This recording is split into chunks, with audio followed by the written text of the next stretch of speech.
பாண்டவரின் மாமா சல்லியன். பாரதப் போரில் 17ஆம் நாள் கர்ணனுக்கு தேரோட்டிய சல்லியன் பாண்டவர்க்கு மாமனா? ஆம். பாண்டுவின் இரண்டாவது மனைவியான மாத்ரி தேவியின் தமையன்தான் மத்ரதேச மன்னனான சல்லியன். மாத்ரியின் மகன்களான நகுல சகாதேவர்களின் தாய்மாமன். கர்ணனுக்குப் பிறகு கௌரவர்க்கு சேனாதிபதியாக இருந்தவரும் அவரே. அவருடைய ஆரம்பகால கதை இது. என்னுடைய ராமமூர்த்தி பிஆர் சேனலை சப்ஸ்கிரைப் செய்யுங்கள், லைக் பண்ணுங்க. வாருங்கள் கதையை பார்ப்போம். மத்ரதேச மன்னர் சல்லியனின் அரண்மனை. மாலை மயங்கி இரவு துவங்கியதை தெரிவிக்கும் விதமாக விளக்குகளை ஏற்றி கொண்டு இருந்தனர் பணிப்பெண்கள். இரவு உணவு வகைகள் தயார் செய்யப்பட்டு இருந்தன. மன்னர் சல்லியன் உணவருந்தும் அறைக்குள் வந்தார். ஆசனத்தில் அமர்ந்தார். எதிரில் தங்கத் தட்டுகளில் சுவையான பல உணவு வகைகள், உணவு அருந்தியவுடன் சாப்பிட சுவையான பழ வகைகள், குடிப்பதற்கு பழச்சாறுகள், பரிமாறுவதற்கு மகாராணி காத்திருந்தார். சல்லியன் முகத்தில் சந்தோஷம் இல்லை. சங்கடம் ஒரு மெல்லிய திரை போல அவருடைய முகத்தை மூடி இருந்தது. மன்னர் பெருமானே, உணவருந்தும் வேளையில் மன்னரின் முகத்தில் சங்கடம் ஏன் என்று பரிவுடன் கேட்டார் மகாராணி. சல்லியன் மெல்ல தொண்டையை தடவிக்கொண்டே, மகாராணி, என் தங்கை மாத்திரி தேவியை பேரழகி என்றார்கள் நாட்டு மக்கள். மாபெரும் வீராங்கனை என்றார்கள் எதிரிகள். அவளுடைய அழகிற்கும் அறிவிற்கும் வீரத்திற்கும் ஏற்ற தகுதியான ஹஸ்தினாபுர அரசர் பாண்டுவிற்கு நான் அவளை திருமணம் செய்து கொடுத்தேன். சந்திர வம்சத்து மருமகளாக அவள் சந்தோஷமாக வாழ்வாள் என்று நினைத்தேன். ஆனால் பாண்டு மன்னரின் தமையன் திருதராஷ்டிரன் தந்திரமாக பேசி பாண்டுவையும் அவருடைய மனைவிகள் குந்தி தேவியையும் மாத்ரி தேவியையும் வனத்துக்கு அனுப்பி வைத்திருக்கிறார்.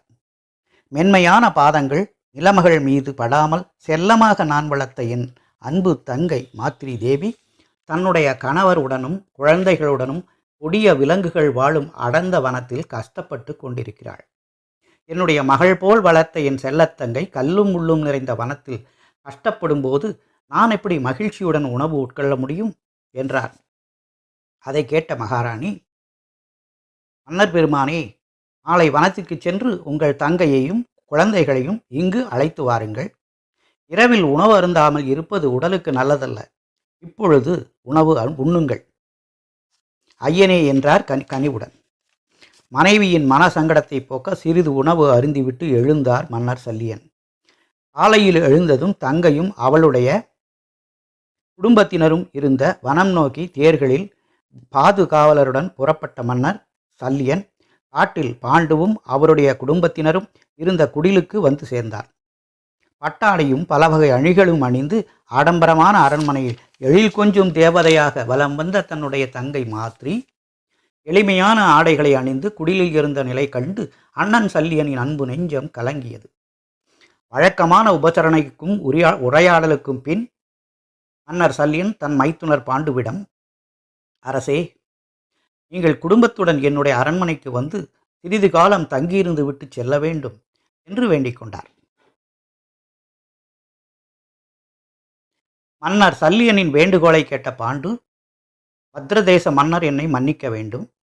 சிறிது காலம் வனத்தில் இருக்க விரும்பியே நாங்கள் இங்கே வந்திருக்கிறோம். எங்களுக்கு இங்கே எந்த சிரமமும் இல்லை. வேண்டுமானால் தங்கள் தங்கை மாத்திரியும் குழந்தைகள் நகுலனும் சகாதேவனும் உங்கள் அரண்மனையில் சிறிது காலம் இருந்துவிட்டு வரட்டும். நீங்கள் அவர்களை அழைத்து செல்லலாம் என்றார். அன்பு கணவனின் மறுமொழி கேட்ட மாத்ரி தமையனிடம், அண்ணா, நான் என் கணவனை விட்டு எப்பொழுதும் பிரிந்திருக்க மாட்டேன். குழந்தைகளை மட்டும் நீங்கள் அழைத்து செல்லுங்கள் என்று கூறினார். வேறு வழியின்றி நகுலனையும் சகாதேவனையும் மட்டும் தன்னுடன் அழைத்து சென்றார் மன்னர் சல்லியன். மன்னர் சல்லியனின் குழந்தைகளுடன் நகுலனும் சகாதேவனும் சிறிது காலம் சந்தோஷமாக பொழுதை கழித்தனர். அதன்பின் ஒவ்வொரு ஆண்டும் மாமன் வீட்டில் சிறிது காலம் நகுலனும் சகாதேவனும் சந்தோஷமாக பொழுதை கழித்தனர். காலம் உருண்டோடியது. பாண்டுவும் மாத்ரியும் துரதிர்ஷ்டவசமாக உயிர் துறந்த பின்னர் பாண்டுவின் மனைவி குந்தி தேவி சிறுவர்களான பாண்டவர்கள் தர்மபுத்திரன் யுதிஷ்டிரன், பீமசேனன், அர்ஜுனன், நகுலன், சகாதேவன் ஆகிய 5 ஹஸ்தினாபுரத்துக்கு திரும்பி வந்தார். கணவனை இழந்து கடும் துயரெடுத்த நாட்களை கழித்தார் குந்தி தேவி. ஒரு நாள் தன் தங்கையின் குழந்தைகளை